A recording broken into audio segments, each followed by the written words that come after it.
សូរយ៉ាងភ្ញាក់កាយផ្សព្វផ្សាយពន្លឺភ្លឺផ្លេករស្មីចាំងច្រាផ្ទៃមេឃអដឹក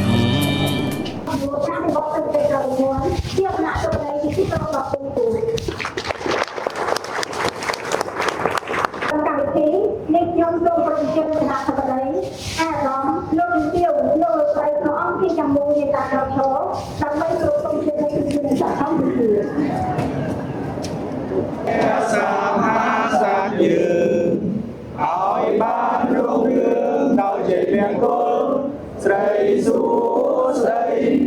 យើងខ្ញុំព្រះអង្គសូមជ្រកក្រំលោកព្រះបារមីនៃព្រះហឫទ័យវង្សសក្ការៈសាត្រង់ត្រង់សូមគោរពអរគុណនិងអរគុណសូមមេត្តាជួយអីយ៉ាបងចំពោះស្ពឺជាទីគោរពរបស់ពុទ្ធ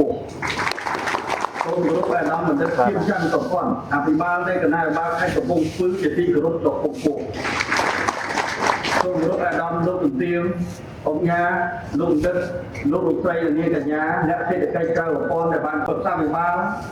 និងអ្នកសេដ្ឋកិច្ចក្រៅប្រព័ន្ធដែលជាសហគ្រាសសុទ្ធមីក្រូកម្មករនយោជិតនិងបុគ្គលស្វ័យនយោជិតនៅក្នុងនាមលោកសំតសូមសម្ដែងនៅគិរវកិច្ចស្វាគមន៍ប្រកបដោយមនោវិជ្ជាចេតនារំភើបរីករាយក្រៃលែងចំពោះវត្តមានដ៏ពងពោះរបស់អាដាម ហែមបន្លីរដ្ឋមន្ត្រីក្រសួងឧស្សាហកម្មវិទ្យាសាស្ត្របច្ចេកវិទ្យានិងនវានុវត្តន៍និងជាប្រធានគណៈកម្មការសម្របសម្រួលកិច្ចការប្រព័ន្ធដ៏មានសារៈសំខាន់នាពេលនេះវត្តមានរបស់អាដាមរដ្ឋមន្ត្រីអាដាមប្រធានក្រុមប្រឹក្សានិងអាដាមអភិបាលក្នុងវិធីនេះគឺជាសក្ខីភាពបង្ហាញអំពីការយកចិត្តទុកដាក់និងការផ្សារភ្ជាប់មនោវិជ្ជាចេតនាដ៏ជ្រាលជ្រៅរបស់ថ្នាក់ដឹកនាំរាជរដ្ឋាភិបាលថ្នាក់ដឹកនាំខេត្តកំពង់ស្ពឺជាមួយនឹងសហគ្រាសម៉ៃក្រូកម្មដ្ឋាននៅក្នុងឱកាសដ៏ប្រពៃផ្នែកប្រានេះខ្ញុំបាទសូមអនុញ្ញាតគោរពរាយការណ៍ជូនអាដាមរដ្ឋមន្ត្រីអាដាមប្រធានក្រុមប្រឹក្សានិងអាដាមអភិបាលនិងអង្គវិធីទាំងមូលវិសាជ្រាបអំពីរចនាសម្ព័ន្ធនិងអង្គការចាត់តាំងសំខាន់របស់សេដ្ឋកិច្ចក្រៅប្រព័ន្ធដូចតទៅអំពីប្រវត្តិរចនាសម្ព័ន្ធចាត់តាំង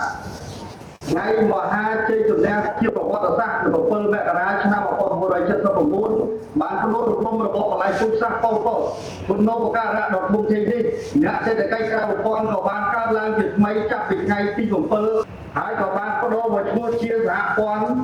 យុវជនសេដ្ឋកិច្ចកម្ពុជាសមាគមសហព័ន្ធយុវជនសេដ្ឋកិច្ចកម្ពុជាបានចុះក្នុងបញ្ជីនៃទេបុគ្គលនៅក្រសួងមហាផ្ទៃដោយមានការឧបត្ថម្ភគាំទ្រពីសមាគមសហព័ន្ធវិនិយោគិនកម្ពុជានៅបាលនៃគណៈបាលរាជធានីភ្នំពេញ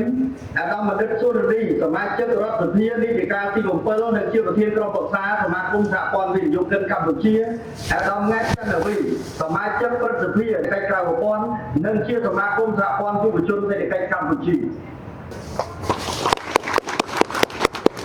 ដំណើរនឹងសម្រាប់ឈ្មោះដាក់ផ្នែក Digital ក៏ឈ្មោះអ្នកសេដ្ឋកិច្ចក្រៅប្រព័ន្ធដែលមានសមាជិកបំពុលប្រមាណ 1,500 នាក់សម្រាប់ខេត្តកំពង់ស្ពឺក្នុងការសម្របសម្រួលទៅឈ្មោះអ្នកសេដ្ឋកិច្ចក្រៅប្រព័ន្ធនិងជាកម្លាំងក្នុងការជំរុញយុទ្ធនាការទៅឈ្មោះអ្នកសេដ្ឋកិច្ចក្រៅប្រព័ន្ធឲ្យបានគ្រប់មូលដ្ឋាននៃខេត្តកំពង់ស្ពឺទន្ទឹមនឹងនេះខ្ញុំបាទសូមអនុញ្ញាតឲ្យសូមអញ្ជើញអាដាមលោកទន្ទាវបងប្អូនទាំងអស់ចូលរួមចុះឈ្មោះអ្នកលងជួញដូរត្រឹមត្រូវបានផលទឹកប្រាក់កំរៃរដ្ឋបាលឃុំស្រុករួមសុខរួមទុក្ខរាល់ថ្ងៃ